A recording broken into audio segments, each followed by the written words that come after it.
مفتی صاحب حج کی فضیلت اور نہ کرنے کے وعید۔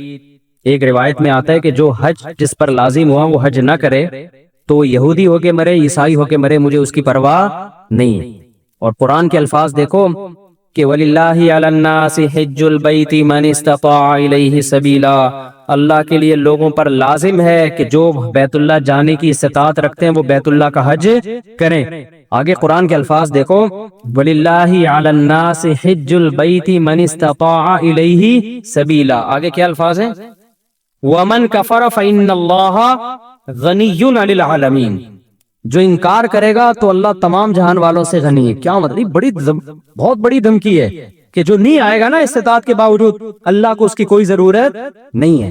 یہ جب دھمکی کے الفاظ واضح نہیں ہوتے نا، مبہم ہوتے ہیں، تو بلاغت کا قاعدہ ہے کہ یہ دھمکی چھوٹی نہیں ہوتی بلکہ بہت بڑی ہوتی ہے۔ تو اللہ کہہ رہے ہیں مجھے پھر تمہاری ضرورت، مجھے تمہاری کوئی ضرورت نہیں ہے۔ تو اسلام کا ایک رکن ہے۔ آج کیا ہوتا ہے، میں حج پہ جب گیا تھا، افسوس کے ساتھ کہنا پڑتا ہے کہ سارے بڈھیاں آ رہی ہوتی ہیں حج کے لیے۔ ٹھیک ہے، اللہ ان کو اس عمر میں توفیق دے رہا ہے، اچھی بات ہے، نہ آنے سے بہتر تھا کہ چلو اب آ گئے۔ میرے بھائی یہ جوانی کا کام ہے، سمجھتے ہو؟ جب جیسے ہی پیسہ آئے سب سے پہلا کام کیا کرو؟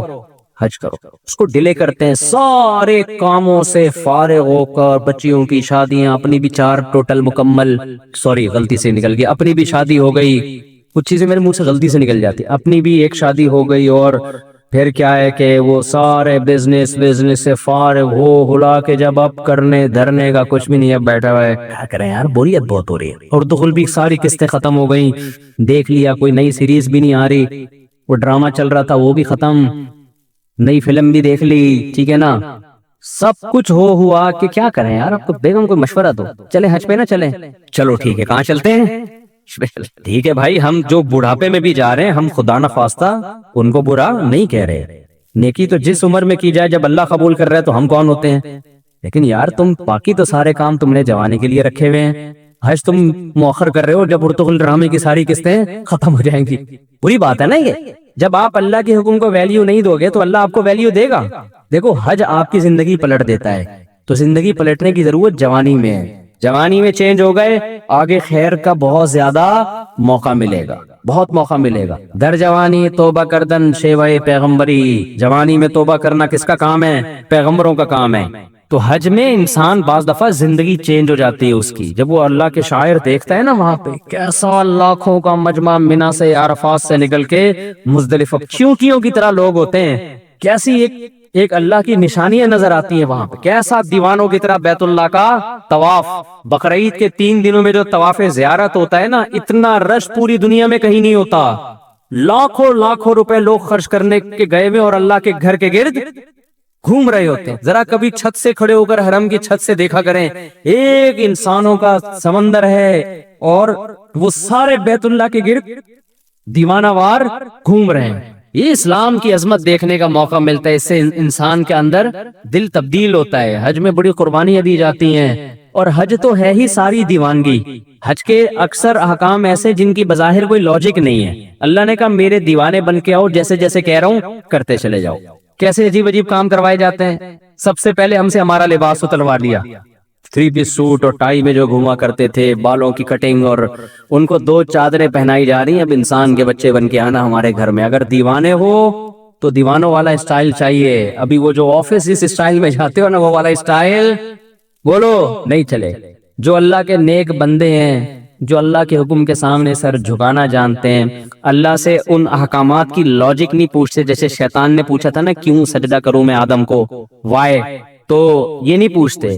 ابراہیم علیہ السلام کو اللہ نے حکم دیا بیٹے کو ذبح کرو، یہ حکم بظاہر زیادہ اللاجیکل تھا کہ معصوم بیٹے کی گردن کاٹنے کا حکم دیا جا رہا ہے۔ شیطان کو جو حکم دیا سجدہ کرو، یہ اتنا اللاجیکل نہیں تھا، لیکن شیطان نے کہا اس کی لاجک کیا ہے، میری سمجھ میں نہیں آ رہا، میں آنکھ سے بنا ہوں مٹی سے، میں کیوں سجدہ کروں؟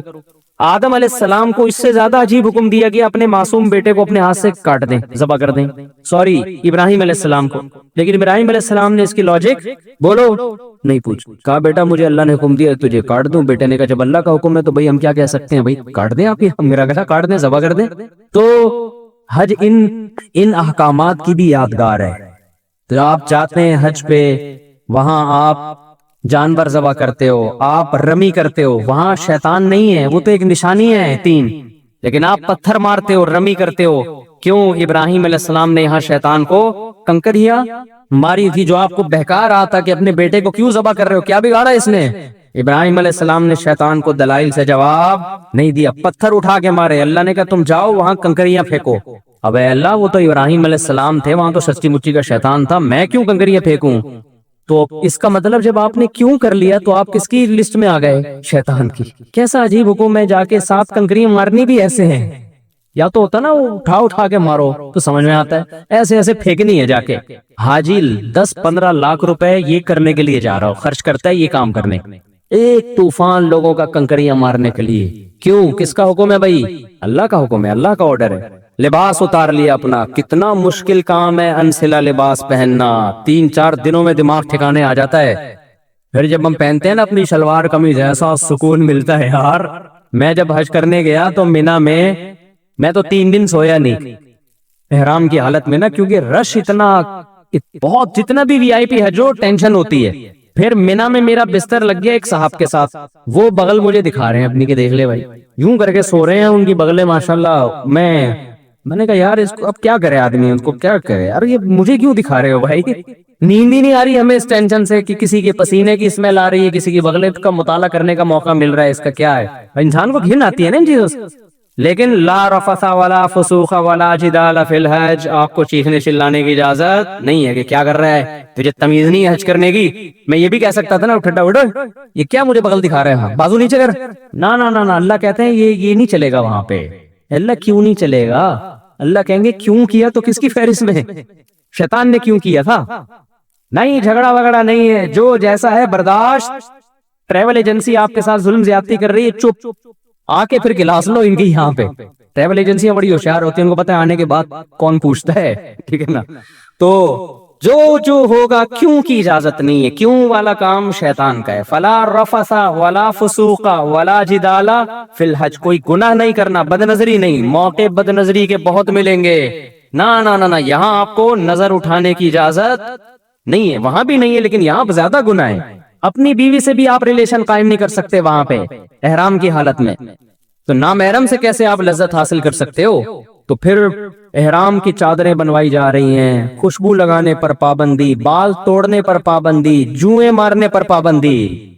اب تو بڑا وی آئی پی حج ہو گیا۔ صحابہ کرام کے تو 1-2 مہینے کے احرام ہوتے تھے، حدیث میں آتا ہے بعض صحابہ کے سروں میں جوئیں گر رہی ہوتی تھی نیچے، ٹھیک ہے نا؟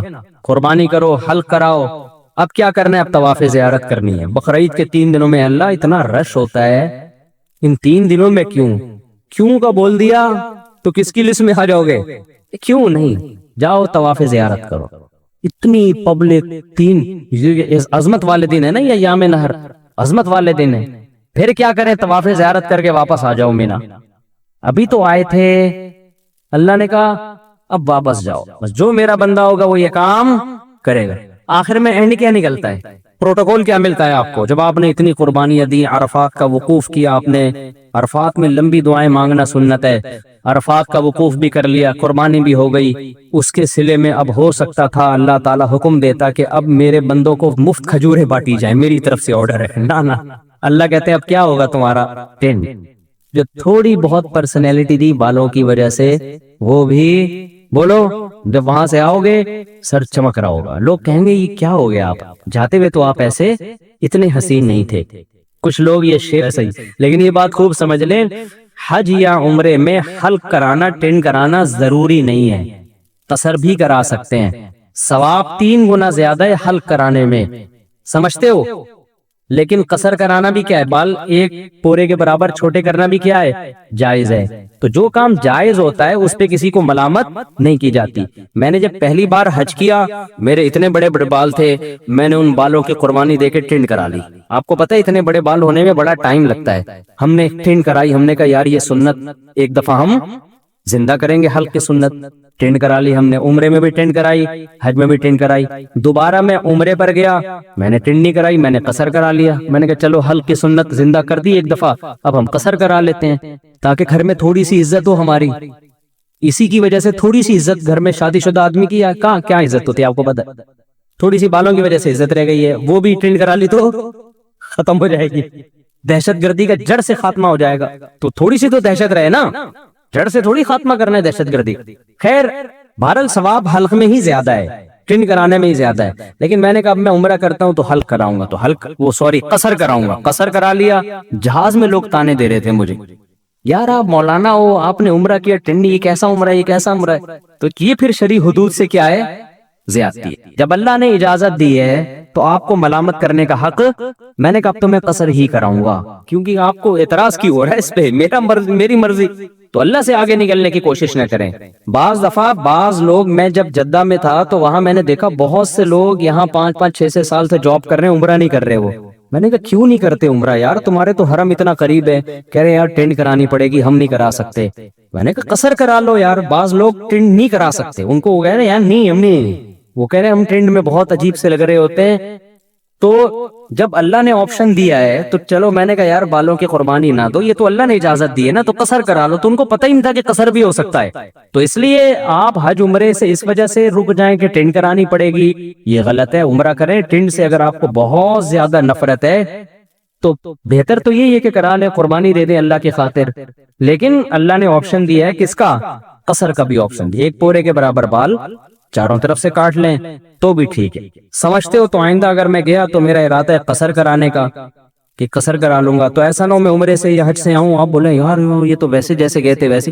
آپ کو اعتراض کا حق نہیں ہے. میرے بال، میری ٹرین، میری مرضی، میری جیب کے ریال پیسے، میں ٹرین کراؤں یا میں قصر کراؤں. ہو سکتا ہے ٹرین کرا لوں میں کہ یار قربانی دے دو، دہشت گردی کا جڑ سے خاتمہ کر دو. ایسی کی تیسی بعد میں دیکھیں گے ہوتا کیا ہے. ہو سکتا ہے یہ بھی ہو جائے، ہو سکتا ہے قصر کر لیں. تو اپنے کسی کے ذاتی معاملات میں دخل انداز، کیونکہ میں پہلے جب عمرہ کیا نا، لوگ مجھے ہر آدمی یہ کیسا عمرہ ہے یار، آپ کے تو سر پہ اسی طرح بال لٹک رہے ہیں، یہ کیسا عمرہ ہے یار، یہ کیسا عمرہ ہے یار. تو اعتراض کرنے کی میرے بھائی اجازت نہیں ہے، یہ پھر بدعت ہو جائے گا. سمجھتے ہو؟ جس چیز کی اللہ نے اجازت دی ہے تو اس کو دیکھو. پیر جمعرات کا روزہ رکھنا سنت ہے نا، نہ رکھے تو آپ کیسے کیوں نہیں رکھا بھائی سنت ہے ہی اسی لیے کہ کوئی دوسرا طنز نہ کر سکے. یار رمضان کا چھوڑ دے تو آپ پوچھیں یار فرض ہے، یہ کیسے چھوڑ دیں، مسلمان ہو کے روزہ چھوڑ رہے ہو. سمجھتے ہو کہ نہیں سمجھتے؟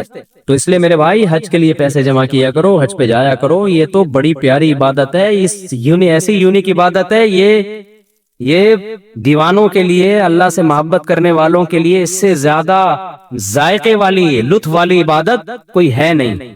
جب بھی کوئی غیر مسلم مسلمان ہوتا ہے، میرا تجربہ ہے، مشاہدہ ہے، اس کی سب سے پہلی خواہش ہوتی ہے کہ مجھے بیت اللہ کا حج مل جائے، کیونکہ اس کے دل میں اللہ کی خالص محبت ہے نا.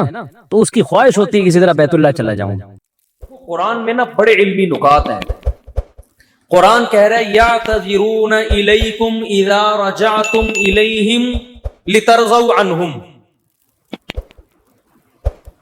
قرآن کہہ لترضوا عنہم ہے لترضوا عنہم، کوئی حافظ نہیں بیٹھا ہوا.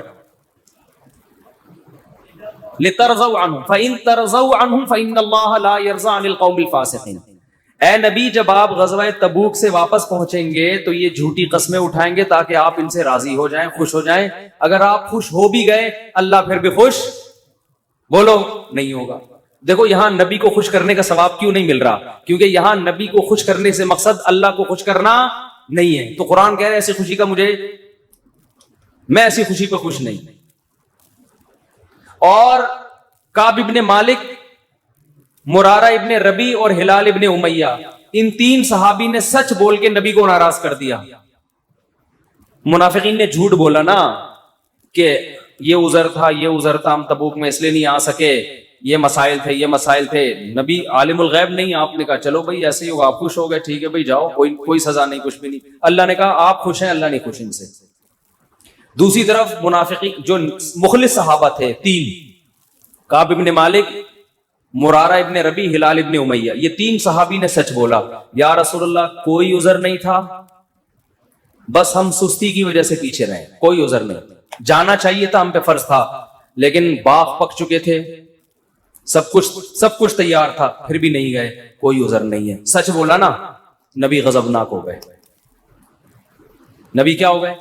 اس لیے نہیں کہ سچ بولا ہے، اس لیے کہ جب کوئی عذر نہیں تھا تو پیچھے رہنے کا کوئی جواز بنتا نہیں. آپ نے فرمایا قم، جاؤ یہاں سے، حتی یقضی اللہ فیک، فیکم, اللہ فیصلہ کرے گا تمہارے بارے میں.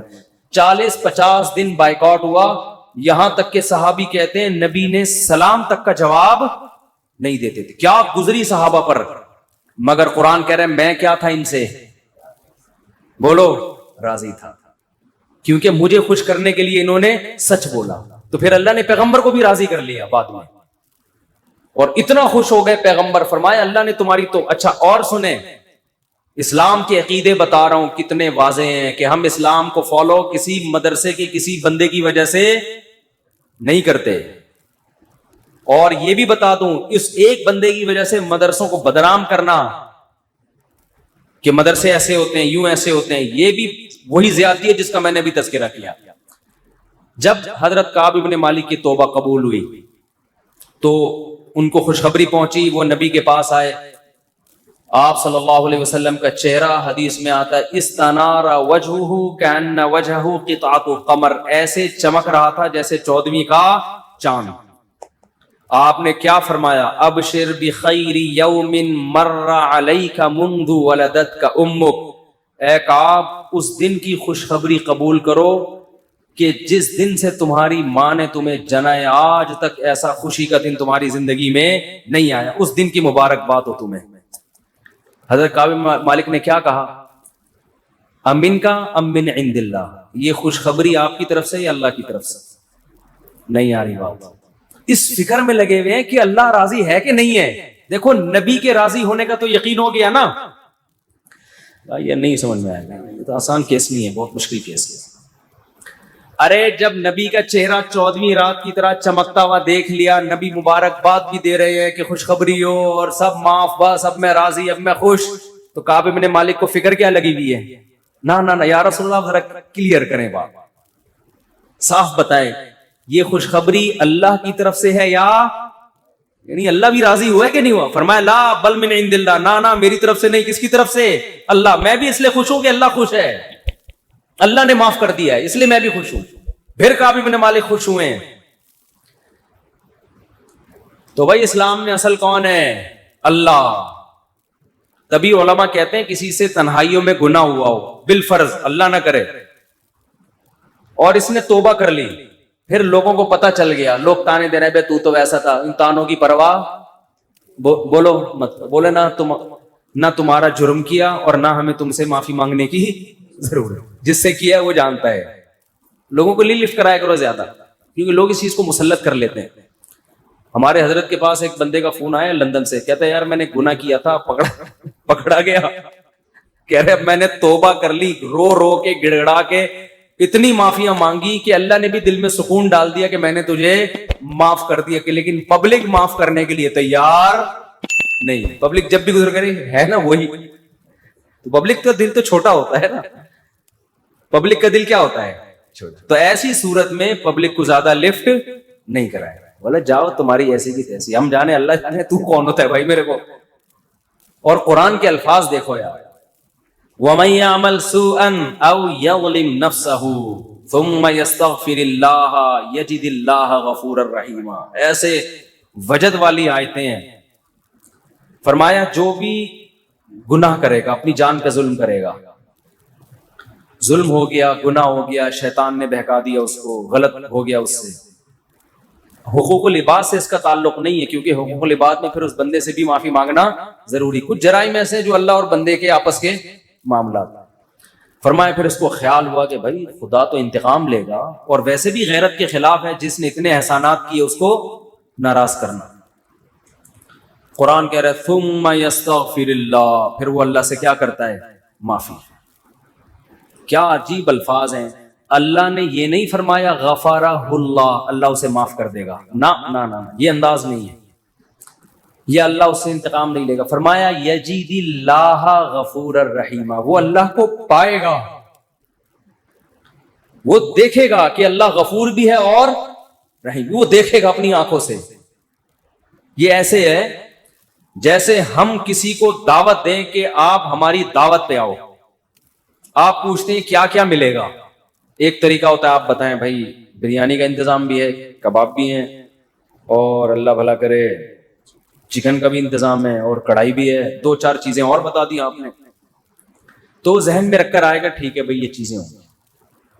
ایک اسٹائل یہ ہوتا ہے وہ کہ بھائی کیا ملے گا, تو آپ اس کو بتائیں جب تم آؤ گے نا تو میری دعوت میں پہنچنے کے بعد تمہیں محسوس ہوگا کہ وسیم بھائی چھوٹے موٹے سیٹ نہیں ہے. وسیم بھائی نے دعوت, یہ جی تم پالو گے, یہ چیز محسوس کرو گے کہ وسیم بھائی طبیعت کے تنگ, ایسا دسترخوان ہوگا, چھوڑو بریانی کباب, وہ غریبوں والی باتیں ہیں. کیا بریانی, مسالے والی بریانی, اور مفتی صاحب کے بیان سنتے رہتے الٹے الٹے, مسالے والی بریانی, چپلی کباب, کوئٹہ کی چائے. بھائی چھوڑو یہ باتیں, یہ تو کہیں کھانچے وانچے میں پڑی ہوئی ہوگی. یہ جی تم پاؤ گے, مجھے محسوس کرو گے کہ یہ چھوٹا موٹا سیٹ نہیں ہے. دسترخوان دیکھ کے اندازہ ہو جائے گا بھائی کوئی بہت بڑا آدمی ہے. قرآن کیا کہتا ہے, جو گناہ کرے گا اور توبہ کرے گا یجد اللہ غفور الرحیم. اللہ یہ نہیں فرما رہے کہ اس کو معاف کروں گا, اللہ فرماتے ہیں جیسے کوئی بندہ دعوت پر آئے تو آپ کہو بھائی تم پاؤ گے کہ میں چھوٹا موٹا سیٹ نہیں ہوں.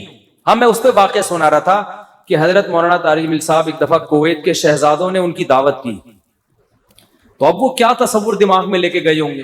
فرماتے ہیں میں حیران ہو گیا, اونٹ کے بچے صحیح پورے روسٹ. نہیں آئی سمجھ میں؟ آپ کو پتہ ہے اونٹ کا بچہ کسے کہتے ہیں؟ اونٹنی کے جو بچے ہوتے ہیں نا وہ ذبح کر کے کھال اتار کے کنووں میں پورے روسٹ چاول بھر کے دسترخوان پر رکھے. بکرے روسٹ تو سنے ہوں گے, اونٹ روسٹ نہیں سنے ہوں گے. اب یہ جو شہزادے ہیں ان کے لیے یہ کوئی اتنی بڑی چیز نہیں ہے, ان کی یہ بریانی ہے, ٹھیک ہے نا, ان کے لیے کیا ہے. اب ان سے اگر مولانا طارق جمیل صاحب پوچھیں شہزادوں سے جی آپ کی دعوت ہے کیا کیا ملے گا, تو ان کو غصہ آئے گا نا,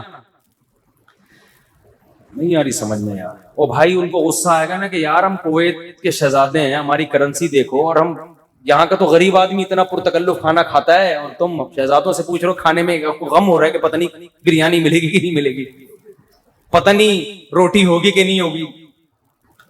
تو اگر وہ ان سے پوچھتے تو وہ جواب میں یہ تھوڑی کہتے کہ یہ بھی ہے یہ بھی ہے, وہ کہتے بھائی آ جاؤ پتہ چلے گا شہزادوں نے دعوت کی ہے. آ جاؤ گے تو پتہ کیا چلے گا, پتہ چل جائے گا کہ شہزادہ بھی کوئی نائجیریا کا نہیں, کہاں کا, کویت کا عرب شہزادہ ہے, اس کی دعوت ہے آپ آئیں. اور ان کو پتہ چل گیا, انہوں نے بیان میں بھی بتا دیا. تو اللہ کا انداز یہی ہے, فرمایا تم سے کتنا بڑا جرم ہو جائے, کتنا بڑا جرم, یہاں تک کہ نبی نے فرمایا کہ اللہ فرماتے ہیں یا عبادی لو بلغت ذنوبک عنان السماء, تم نے گناہ کرتے کرتے کرتے کرتے زمین آسمان کے خلا کو بھر دیا, اتنے گناہ ہو گئے. ثم استغفرونی, پھر ایک دن تمہیں خیال آیا یار یہ غلط ہوا ہے, یہ نہیں ہونا چاہیے تھا, رب کو منانا چاہیے, بالآخر اس کا انجام برا ہے, گناہ کی سزا ملتی ہے. تو آپ نے ہاتھ اٹھا کے اللہ سے معافی, کسی اور کے در پہ نہیں گئے, کسی کی پرواہ بھی نہ کرو کون کیا کہہ رہا ہے, اللہ سے معافی مانگی. تو حدیث کے الفاظ کیا ہیں, قرآن کے الفاظ بھی عجیب ہے جو میں نے بتائے. قرآن کے الفاظ کے اللہ فرماتے ہیں معاف کرنا, تو یہ تو ہلکی بات ہے نا, معاف کروں گا تو مطلب یہ کہ یہ بریانی ملے گی, کوفتے ملیں گے, سالن, یہ تو ہم نے بتا دیا نا. اللہ فرماتے ہیں توبہ کر کے دیکھ تو اللہ کو غفور اور رحیم پائے, غافر نہیں, راحم نہیں, غفور مبالغہ ہے. تو اللہ کو محسوس کرے گا کہ تیرا رب چھوٹا موٹا معاف کرنے والا نہیں ہے, رحیم کا مطلب بہت رحم کرنے والا ہے. اور اللہ یہ تجھے دکھائے گا, دکھائے گا کا مطلب کیا ہے, تیرے دل میں سکون پیدا ہو جائے گا کہ میرے رب نے مجھے معاف کر دیا. یہ توبہ کا پہلا انعام ملتا ہے دنیا میں, معاف بھی کرے گا اور اطمینان بھی دلا دے گا, معاف کر دیا. تعلق, وہ اطمینان کی علامت کیا ہے, اللہ سے جو تعلق ٹوٹا ہوا تھا وہ آپ کو جڑا ہوا محسوس ہوگا. گناہ کی وجہ سے جو دل میں کالک آ گئی تھی وہ کالک آپ کو ختم ہوتی ہوئی نظر آئی. یہاں تک علماء کہتے ہیں کہ بعض لوگ گناہ کر کے ایسی توبہ کرتے ہیں کہ گناہ سے پہلے جو اللہ کا ان سے تعلق تھا نا, گناہ کے بعد جب توبہ کی تو اس سے زیادہ اچھا تعلق پیدا ہو جاتا ہے ان کا, پہلے سے بھی زیادہ اچھا اللہ کی محبت پیدا ہو جاتی ہے. یہ تو قرآن میں, حدیث میں کیا آتا ہے, کہ اگر زمین اور آسمان کے خلا کو تم نے گناہ کر کر کے پر کر دیا، ثم استغفرونی، پھر مجھ سے مغفرت طلب کرو، لغفرت، معاف کروں گا. اتنا کافی تھا نا یہ جملہ؟ یار نہیں آ رہی سمجھ میں.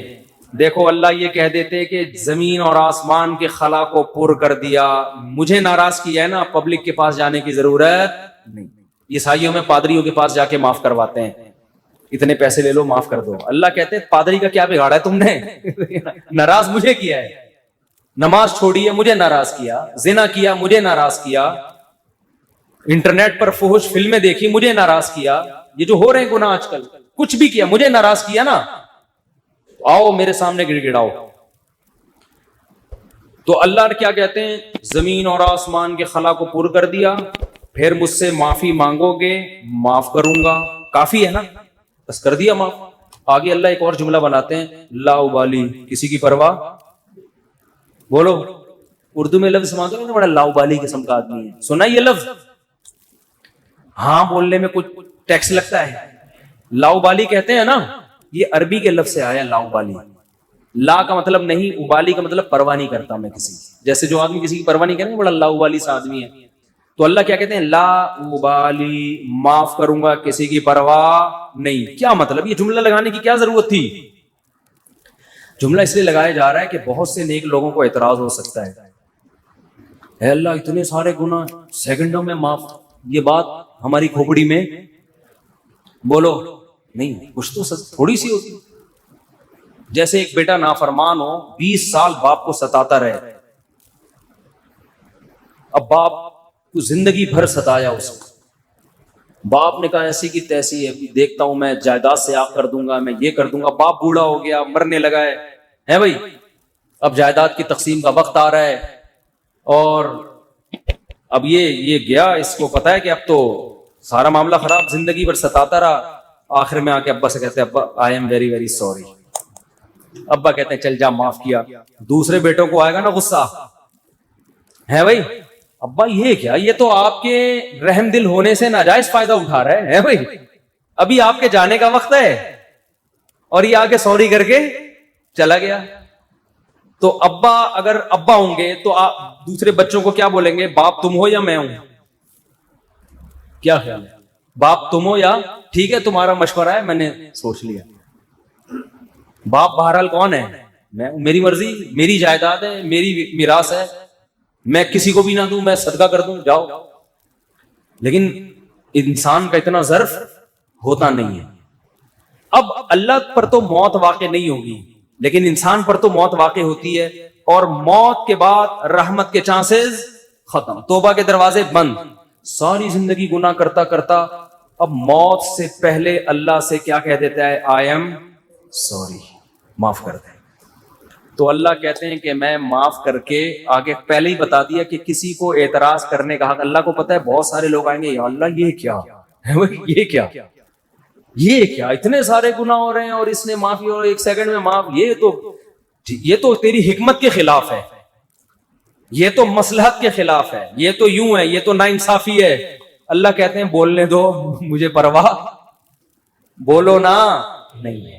تم نے تھوڑی جہنم بنائی ہے، میں نے بنائی ہے. نافرمانی اس نے میری کی، معاف کرنے کی طاقت مجھے ہے. میں جس کو چاہوں معاف کروں. تمہیں کیا تکلیف ہو رہی ہے؟ تم اپنی بات کرو مجھ سے کہ تمہیں کسی جرم کے بغیر میں سزا تھوڑی دے رہا ہوں. یہ جو الفاظ ہیں نا، لا ابالی، یہ بڑے زبردست الفاظ ہیں. مجھے اس پر اکثر ایک چٹکلا یاد آتا ہے، وہ میں ہر بیان میں جب بھی اس حدیث کی تفسیر کرتا ہوں وہ سناتا ہوں کہ اس کی مثال کیسے ہے. اس کی مثال ایسے ہے، یہ جن لوگ پہلے سے بیان سن رہے ہیں انہیں یہ واقعہ سنا ہے، نئے نئے لوگ بھی آ جاتے ہیں نا. پرانے والے اصل میں اعتراض کرتے ہیں، یار وہ گھسے پٹے قصے بار بار سنا کے نہ تھک گئے ہیں. تو بھائی آپ کے لیے گھسے پٹے، نئے نئے لوگوں کے لیے کوئی مارکیٹ میں نیا آئے گا تو بتائیں گے. اب آ ہی نہیں رہا. تو وہ ایک اونٹ، ایک بیل اور ایک دمبا، یہ بس واقعہ سنا کے بیان ختم کرتا ہوں، کچھ چند سوالات کے جواب دینے. اونٹ، بیل اور دمبا یہ کہیں جنگل میں سفر کے لیے نکلے. کھانا ختم، ایک گٹھری نظر آئی گھاس کی. اب تینوں میں پھڈا ہو گیا. اونٹ کہہ رہا ہے میں کھاؤں گا، بیل کہہ رہا ہے میں کھاؤں گا، دمبا کہہ رہا ہے میں کھاؤں گا. اونٹ نے کہا دیکھو میں تمہارا بزرگ ہوں، ہم تینوں ایک معیار بنا لیتے ہیں, جو اس معیار پہ پورا اترے گا وہ کھانا وہ کھائے گا. یہ پیشکش کس نے کی؟ اونٹ نے. اس نے کہا میں قبیلے کا بڑا ہوں, دیکھو تو اب میں جو سجیشن دوں گا اس پر عمل کرو. تو ہم تینوں میں سے جو اپنا سب سے پرانا ہونا ثابت کر دے گا کہ جو دنیا میں سب سے پہلے آیا ہے وہ اس گٹھری کا مستحق ہے. اونٹ کا خیال تھا میں ہی ہوں. بزرگ ہے, لوگوں نے کہا چلو جی بزرگوں کا احترام اسلام میں ٹھیک ہے واجب ہے. دمبے نے کہا ٹھیک ہے بھائی میں اپنا ثابت کرتا ہوں, میں بہت پرانا ہوں. انہوں نے کہا کتنا پرانا؟ انہوں نے کہا دیکھو ابراہیم علیہ السلام نے بچہ ذبح کیا, نہیں ہوا تو دمبا آ گیا. یہ روایت صحیح نہیں ہے لیکن چلو فرض کر لیتے ہیں دمبا آ گیا. اس کا مطلب میں 4000 سال سے, ابراہیم علیہ السلام کے دور میں بھی میں تھا. اونٹ چکرا گیا, اس نے بولا یہ تو پہلی گیند پہ ہی آؤٹ ہو رہا ہوں میں. تو بیل نے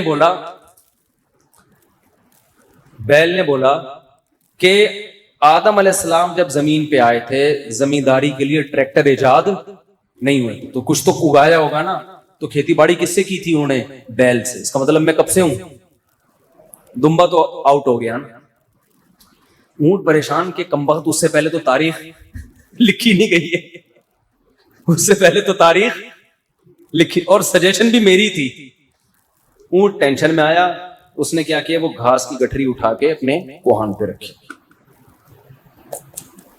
تو دمبے نے بولا بھائی میں تو بہت پرانا ہوں. اس نے بولا مانتا ہوں, میں نے کب کہا؟ آپ بہت پرانے ہیں, میں آپ کے بعد آیا ہوں. بیل نے کہا میں تو اس سے بھی پرانا ہوں. اس نے کہا میں نے بولا کہ آپ پرانے نہیں ہیں. تو بھائی پھر ہمیں دو. اس نے کہا دم ہے تو لے لو. اس نے کہا ہمت ہے تو اٹھا لو. اونٹ کے خوان سے کون اٹھائے گا؟ چلو دفعہ یہاں سے, تمہاری ایسی کی تیسے. سجیشن بھی خود ہی دی. بولا جس میں دم ہے لے لے بھائی. چلو اس کو کہتے ہیں لاؤبالی. نہیں آئی بات سمجھ؟ اللہ ایسا نہیں کرتا کہ وہ اپنی تجویز کے خلاف چلے. یہ تو میں نے صرف واقعہ سمجھانے کے لیے کہ بھائی اللہ کے سامنے کون لڑ سکتا ہے, اللہ کے سامنے کون دلائل دے سکتا ہے کہ اللہ وہ اتنے سارے گناہ کیے تو 2 منٹ میں معاف کر رہا ہے. اللہ کہتے ہیں جو جس نے دلائل کے انبار لگانے ہیں نا, پہلے لگا کے رکھے, کتابوں میں لکھے, پورے رسالے لکھ دے. میری نظر میں اس کی کوئی ویلیو نہیں ہے, کیونکہ خدا میں ہوں تم نہیں ہو. نافرمانی میری کی ہے, تمہاری تھوڑی. تمہیں کیوں تکلیف ہو رہی ہے؟ یغفر لمن یشاء ویعذب من یشاء. جس کو چاہوں گا معاف کروں گا, جس کو چاہوں گا عذاب دوں گا. یہ اللہ نے اپنے ہاتھ میں رکھا ہے تاکہ جب کوئی گناہ کرے تو گڑ گڑائے کس کے سامنے؟ اللہ کے سامنے. ہمیں پتا ہے کہ اللہ کے سوا معاف کرنے والا کوئی بھی نہیں ہے. معافی کا اختیار اللہ کے ہاتھ میں, سزا کا اختیار اللہ کے ہاتھ میں. تو میں اس لیے کرا رہا ہوں کہ مخلوق کو زیادہ لفٹ کرانے کی ضرورت نہیں ہے. لوگ مجھے کہتے ہیں ہم سے گناہ ہو گیا, فلاں نے کہا یوں ہے. میں کہتا ہوں بھائی تو بولے تو کون ہوتا ہے؟ تو میرا باپ ہے, تو میرا ماموں ہے, تو کیوں پوچھ رہا ہے؟ میں جانوں اللہ جانے, تیرا کیا مسئلہ ہے بھائی؟ اور یہ بات سے بات چل پڑی ہے.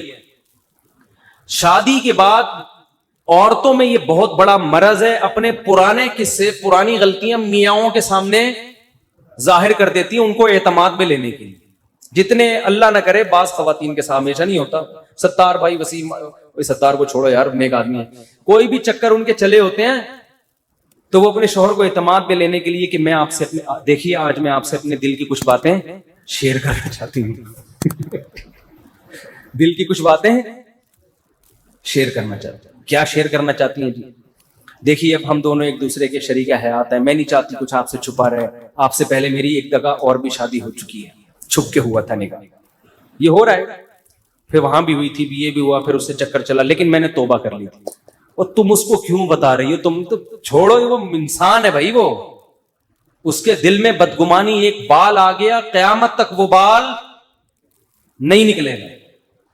چھوڑو تمہارا ماضی کیا گزرا, اس کو بولو بھائی میں بہت نیک گھرانے میں پیدا ہوئی ہوں, بہت نیک ہوں, اسی طرح قبول ہو, ٹھیک ہے. نہیں تو میاں تفتیش کر رہے ہوتے ہیں گھس گھس کے, موبائل میں تفتیش کر رہے ہوتے ہیں گھس گھس کے. تو یہ کس نے اجازت دی آپ کو تفتیش کرنے کی بھائی؟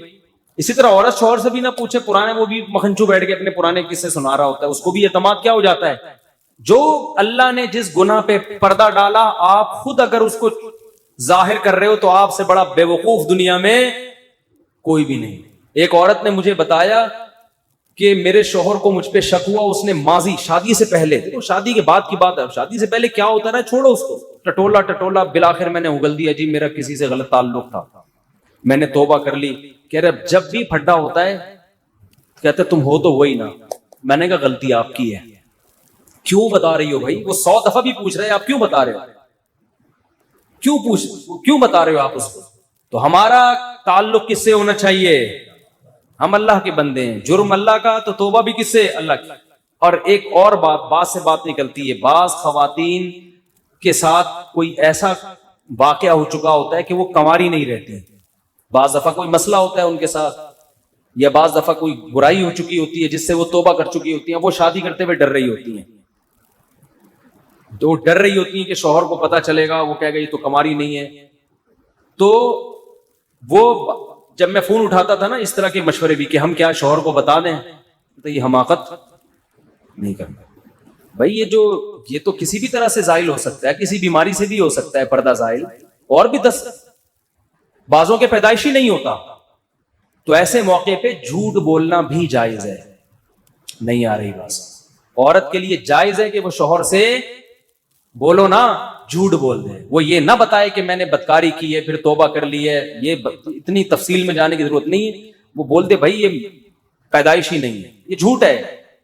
لیکن کیوں؟ وجہ اس کی ہے کہ اس کمبخت کو یہ تفتیش کی اجازت نہیں ہے کہ وہ پوچھے آپ سے. جو ماضی کے قصے ہیں وہ کیا ہیں؟ وہ ختم, وہ پرانے ہیں. تو جو ٹوہ میں لگتا ہے نا, ٹوہ میں گھستا ہے ایک دوسرے کی ٹوہ میں, اللہ اس کو کیا کرتے ہیں؟ رسوا کرتے ہیں. تو گناہ ہو جائے کس سے تعلق؟ اللہ سے. ہم عیسائی تھوڑی ہیں کہ پادریوں سے جا کے یا پنڈتوں سے جا کے اپنے گناہ شیئر کر رہے ہوں. مجھے بھی لوگ آ کے بتاتے ہیں, میں کہتا ہوں یار مجھے نہیں بتاؤ کیا ہوا ہے, میں بھی انسان ہوں. ہاں ایک صورت میں آپ بتائیں, جیسے کوئی مریض ڈاکٹر کو اپنی بیماری بتا رہا ہوتا ہے علاج کے لیے, تو کسی بزرگ سے کسی عالم سے آپ کا تعلق ہے, آپ سمجھتے ہیں کہ اس سے میں مشورہ لے سکتا ہوں, اور مشورہ اس وقت تک نہیں لے سکتا جب تک میں اس کو اپنا پورا مرض بتاؤں نہیں کہ میرے اندر کیا گناہ ہے جو میں چھوڑنا چاہتا ہوں مگر مجھ سے چھوٹتا نہیں. ایسی صورت میں پھر مجبوری ہے بتانے کی تاکہ وہ اس کا کوئی علاج بتایا. تو اس کا خیال کرنا چاہیے. یہ اللہ کا دین کتنا زبردست ہے, اللہ نے ہمیں بتا دیا گناہ سے بچنا کیسے, ہو جائے تو کرنا کیا ہے. ہمارا رب ہے غفور الرحیم, جب توبہ کرو گے اللہ کہتے ہیں میں بتا دوں گا کہ میں, لوگ معاف نہیں کرتے مگر میں معاف. قرآن نے بیان کیا وَيْلٌ لِكُلِّ هُمَزَةٍ لُمَزَةٍ الَّذِي جَمَعَ مَالًا وَعَدَّدَهُ. تباہی ہے اس شخص کے لیے جو مال جمع کرتا ہے اور گن گن کے رکھتا ہے. یہ چائنا والوں پہ سوٹ کرتی ہے یہ چیز, جنہوں نے کروڑوں روپے کے قبرستان خریدے ملیشیا میں. نہیں بتایا, دکھائی میں نے ویڈیو, ایک پیسہ لے کے دفن ہو جاؤ. یہ کسی اہل ایمان پہ کنجوسی سوٹ نہیں کرتی. مسلمان سخی ہوتا ہے, اپنی ذات پہ بھی خرچ کرتا ہے. مسافر خانہ ہے بھائی, یہ زندگی ختم ہو جائے گی, کھاؤ پیو بچا بچا کے, بولو نا مت. ابھی دانت ہیں بادام کھا سکتے ہو, بڑھاپے میں بادام ہوں گے چبانے کے لیے, دانت نہیں ہوں گے, کھا لو. یقول العبدی مالی مالی, بندہ کہتا ہے میرا مال میرا مال. حدیث میں آتا ہے آپ نے فرمایا تیرا مال وہ ہے جو کھا کے ختم کر دیا پہن کے پرانا, باقی تیرا نہیں ہے, مرے گا وارثوں میں بٹے گا. اور وارثوں کا بھی نہیں ہے, وہ مریں گے آگے ان کے وارثوں میں جائے گا, کھاتا کوئی بھی نہیں ہے. ہر آدمی اس نیت سے بچا رہے میرے بچوں کے کام آئے گا, بچے اس نیت سے بچا رہے ہمارے بچوں کے کام آئے گا, وہ اس نیت سے کہ ہمارے بچوں کے کام آئے گا. تو یہ قیامت کے میں جو آخری بندہ پیدا ہوگا نا, اس کے کام شاید آ جائے, اس کے بھی نہیں آئے گا, وہ اللہ زمین اور آسمان کو تباہ کر دے گا. اللہ نے بہت زیادہ دیا ہے تو ٹھیک ہے, بچوں کے لیے بھی کچھ روک لو, کچھ پراپرٹی لے کے ڈال دو. حدیث میں ترغیب ہے, بالکل لاوارث نہ چھوڑو, لیکن اس کی بھی ایک لمٹ ہو نا. ہر چیز کی ایک حد ہوتی ہے کہ نہیں ہوتی, کہ بھئی یہاں تک کرنا ہے میں نے جمع, اس کے بعد نہیں کرنا. ہمارے ہاں کوئی حد ہی نہیں ہے, کتنا جمع کرنا ہے بس جتنا ہو جائے جتنا ہو جائے جتنا ہو جائے, تو کرتے چلے جاؤ. پھر تو نہ خود کھا سکو گے نہ دوسروں کو کھلا سکتے ہو. نبی صلی اللہ علیہ وسلم نے فرمایا سخی آدمی اللہ کے بھی قریب, لوگوں کے بھی قریب, اور جنت کے بھی قریب. قریب من اللہ, قریب من الناس, قریب من الجنہ, بعید من النار. جہنم سے دور ہوتا ہے. جہنم کو سخی لوگوں سے بہت نفرت ہے, بہت نفرت. جہنم کو محبت ہے کنجوسوں سے. اور آپ نے فرمایا اور کنجوس بعید من اللہ، اللہ سے بھی دور، اللہ کو بھی نفرت ہے، کیونکہ اللہ کی صفت ہے خرچ کرنا، تو اللہ کو پسند بھی کون لوگ ہیں؟ جو خرچ کرتے ہیں۔ بعید من اللہ بعید من الناس، فرمایا کنجوس آدمی لوگوں سے بھی دور، لوگ بھی نفرت کرتے ہیں، بیوی بھی نفرت کرتی ہے شوہر سے، کھلانے میں کنجوسی کرتے ہیں نا بعض میاں، ہم نے دونوں قسم کے میاں مارکیٹ میں دیکھے ہیں۔ بعض میاں گھر آئیں گے، لا رہے ہیں جی بچوں کے لیے فروٹ لا رہے ہیں، اللہ نے اگر وسائل دیے نہیں دیے تو اپنے اوپر قرضے نہ چڑھاؤ، کھلا رہے ہیں۔ اور بعض میاں کیا کرتے ہیں؟ الٹا بیگم سے مانگ رہے ہوتے ہیں۔ تو میں نے ایک بیان کیا نا موسیٰ علیہ السلام پر، کہ موسیٰ علیہ السلام صحت مند بھی تھے، امانت دار بھی تھے، تو ان کے والد نے کہا کہ اگرچہ ابھی کماتے نہیں ہیں لیکن کمانے کی طاقت ہے، تو بیٹی ان کے حوالے کر دی، داماد بنا لیا ہوں۔ کسی نے نیچے لکھا مفتی کمنٹس میں نا، میرے بیان کے نیچے کمنٹس میں، کہ آج الٹا ہو رہا ہے، لڑکا دیکھ رہا ہے کہ لڑکی کماتی ہے کہ نہیں کماتی۔ کتنے بے غیرتی کی بات ہے۔ ہم تو اس پہ لوگوں کو ترغیب دے رہے ہیں کہ لڑکا اگر نہیں بھی کما رہا، طاقت ہے کمانے کی، تو شادی کر دو۔ اس سے اوپر کا درجہ یہ ہے کہ چلو عملاً کما رہا ہو، لیکن آپ تو بالکل ہی الٹے ہو گئے نا، بالکل ہی کیا ہو گئے، بالکل ہی بے غیرتی کی انتہا، ماشاءاللہ۔ لیکن یاد رکھو بے غیرتی ایک ایسی چیز ہے جس پہ ایک دفعہ کمپرومائز کر لو نا تو زندگی بڑی اچھی گزرتی ہے۔ یہ میں آپ کو بتا دوں، اگر آدمی ایک دفعہ یہ تہیہ کر لے کہ میں نے بے غیرت بن کے زندگی گزاری ہے، پھر ٹینشن نہیں ہے۔ ایک دفعہ یوں کر کے جھٹک دو، یوں کر کے نا ایک دفعہ۔ وہ میں اکثر ایک چٹکلا سناتا ہوں نا، ایک آدمی کے لیے رشتہ آیا تو لڑکی کے ابا نے کہا کہ ہم اپنی بیٹی تمہیں اس شرط پہ دیں گے کہ تمہیں گھر داماد بننا پڑے گا۔ اس کو ایک دم غیرت آ گئی، ایک دم ضمیر جا کے، گھر داماد تمہارے ٹکڑوں پہ پلوں گا میں، لیکن دل میں خیال آ رہا ہے مزے کتنے ہیں یار، کوئی خرچہ کی کوئی ٹینشن نہیں ہے، مزے کتنے، فری میں گھر بھی مل جائے گا۔ اب ضمیر ملامت کر رہا ہے کہ بے غیرتی ہے، تو ضمیر کی آواز کبھی زبان پہ آ رہی ہے یہ بے غیرتی، لیکن ادھر عقل کیا کہہ رہی ہے؟ مزے کتنے ہیں۔ تو شروع میں تو بڑا جوش میں آیا، یہ بے غیرتی قبول ہے، شروع میں کہتے یہ بے غیرتی گھر داماد تمہارے ٹکڑوں پہ قبول ہے، ایک دم جھٹک دیا نا کہ نکالو یہ غیرت بیرت کے خیال۔ تو اس لیے میں کہتا ہوں ایک دفعہ یہ غیرت اور یہ سب اس طرح کی جو چیزیں ہیں نا جو آدمی کو جھنجھوڑتی رہتی ہیں، یہ جھٹک کے نکال دو، طبیعت سے بے غیرت بن جاؤ۔ پھر بیگم سے بولو کما کے لا بھائی، تو میں پڑا ہوں یہاں سگریٹ پی رہا ہوں، اپنے پیسے چھپا چھپا کے لاکروں میں رکھو، نہ کھلاؤ۔ کماتے 10 لاکھ ہو، بیگم کو بتاؤ 50,000 کماتا ہوں، دوستوں کو تو بتاؤ ہی نہیں، اور پھٹے پھٹے کپڑے پہن کے پرانی سی پھٹی ہوئی موٹر سائیکل پہ گھوما کرو تاکہ ڈاکو نہ چھین لیں۔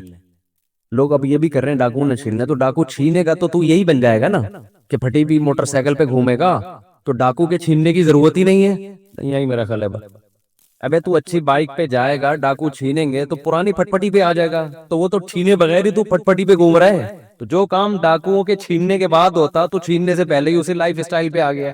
تو ڈاکوؤں سے بچنے کا ایسا طریقہ استعمال کرنا کہ آپ غریبوں والی زندگی گزارنا شروع کر دو، تو فائدہ کیا ہے پھر؟ ڈاکو سے بچنے کے اور 10 طریقے ہیں، کوئی ٹائمر لگوا دیں اس میں، کچھ چور لاک لگوا دیں، گارڈ رکھ لیں، کچھ بھی کر لیں۔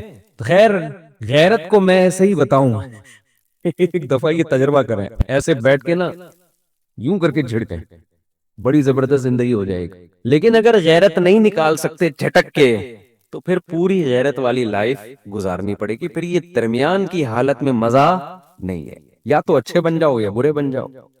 بیچ کا آدمی کی نہ لوگ تعریف کرتے ہیں نہ اسے برا کہتے ہیں، وہ کسی کام کا نہیں ہوتا، ایسی زندگی وہ اچھا بنے۔ تو قریب من الناس، حدیث میں آتا ہے سخی لوگوں کے قریب ہو جاتا ہے، لوگ محبت کرتے ہیں، چہرے پہ رونق آ جاتی ہے سخی آدمی کے۔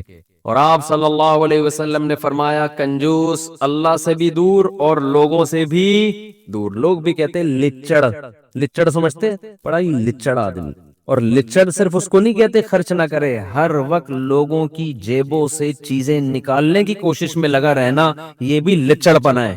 اور آج کل دور ہے مارکیٹنگ کا، اپنی پروڈکٹ کو مارکیٹنگ کرتے ہیں نا لوگ، تو مارکیٹنگ میں بھی میں نے لچڑ بھی دیکھے ہیں۔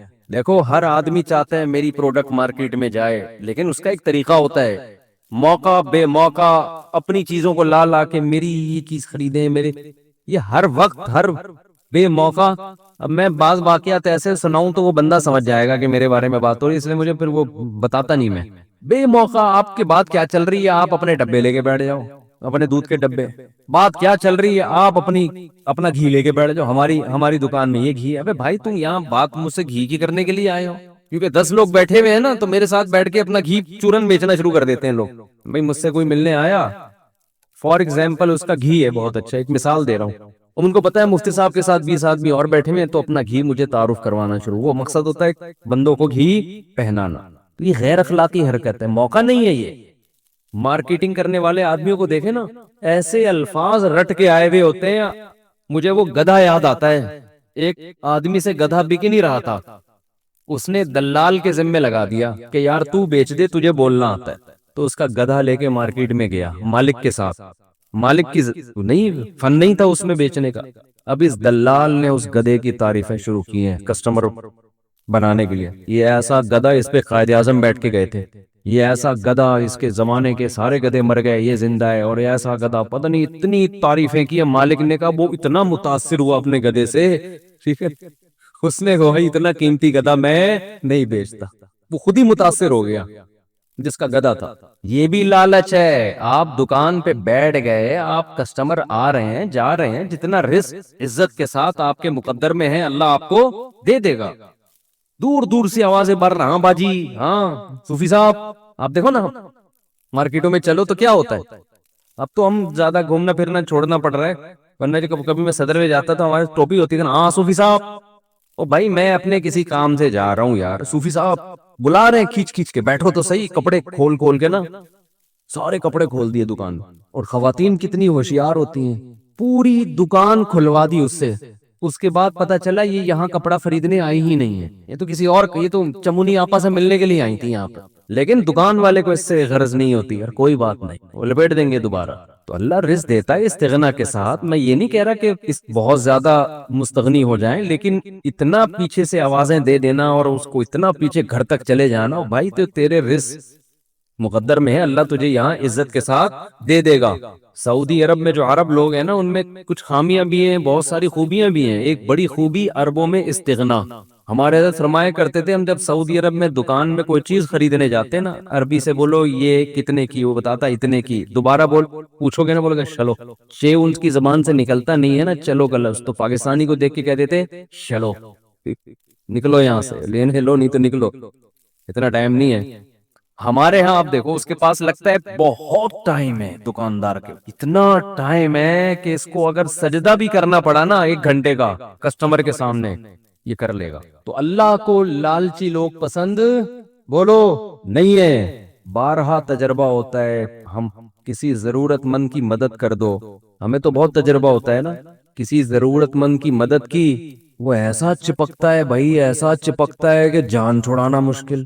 وہ جب گزرے گا پیسے مانگنے کے لیے آئے گا, دروازے پہ آگے بیٹھ جائے گا.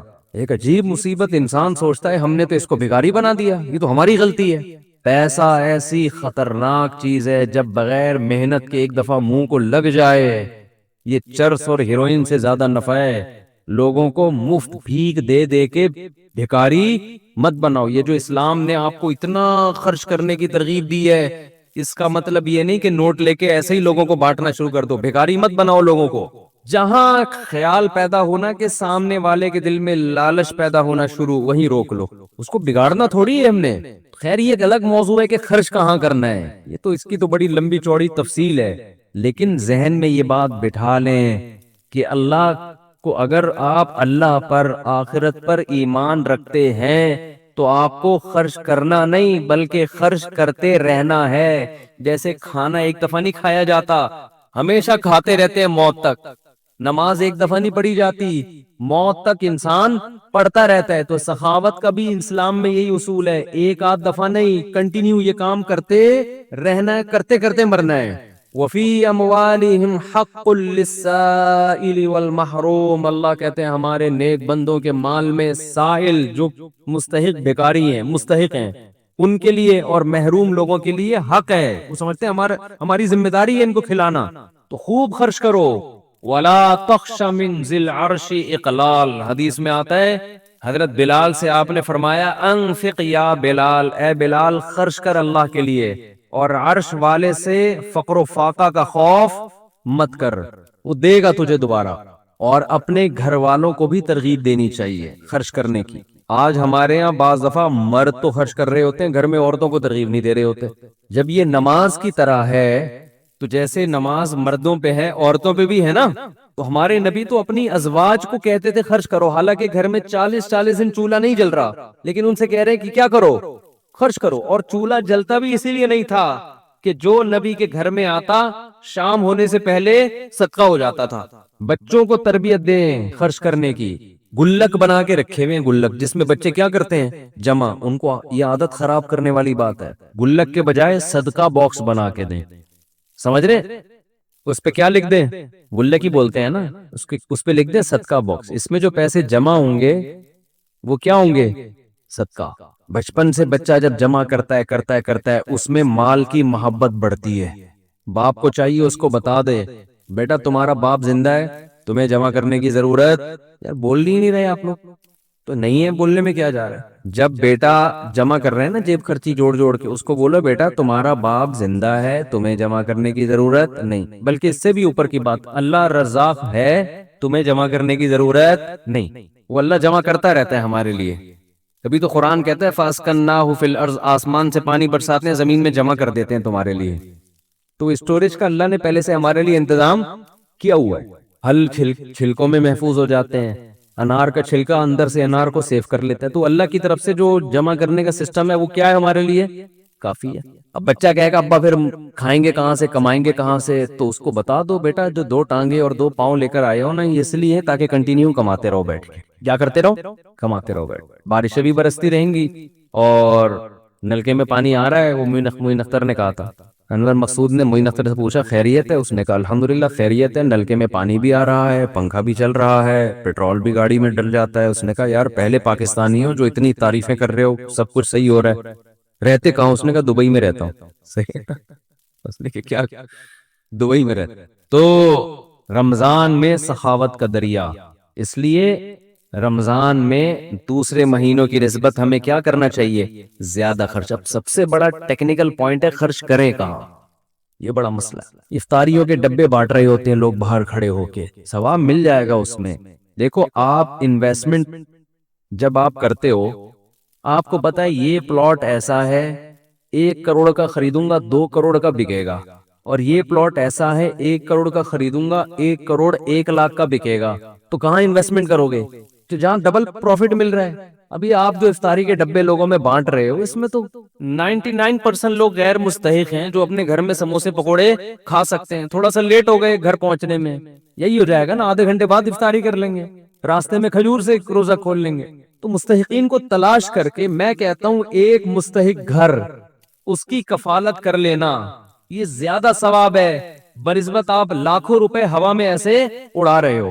خرچ کرنے کا مقصد غربت کا خاتمہ نہیں ہے، بنیادی مقصد تو اللہ کی رضا ہے.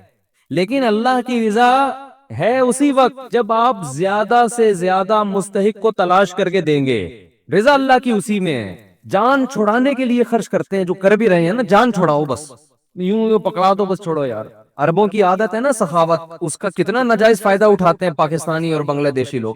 ہم ناظم آباد میں رہا کرتے تھے، ایک بندہ کنٹینر بک کرا کے لایا ہے. ہم نے کہا کوئی بڑا تاجر ہے بھائی، دبئی سے کنٹینر آ رہا ہے اس کا، مال ہی مال. اس میں پتا چلا حرم میں بھیک مانگی اس کمبخت نے، بڑی بڑی بلڈنگیں بنا لی حرم میں بھیک مانگ کے. اب عرب کیا کرتے ہیں، میں نے وہاں دیکھا ہے، وہاں عرب عورتیں بھی طواف کر رہی ہیں، مرد بھی طواف کر رہے ہیں. اس کے بعد جب پاکستانی لوگ جن اوقات میں جاتے ہیں نا، وہاں اکثر پھر عرب نہیں ہوتے. جیسے حج کے سیزن میں آپ کبھی ایسے موسم میں جائیں نا جس میں عرب زیادہ ہوتے ہیں، میں گیا ہوں، تو وہ کیا کر رہے ہوتے ہیں، بس باہر نکلتے ہوئے پاکستانی جو ہے نا گھننے بن کے یوں کر کے کھڑے ہو جائیں گے ان کے سامنے، ایسے مسکین کی صورت بنا کے دل چاہتا ہے لپٹ کے رونا شروع کر دو اس کے ساتھ.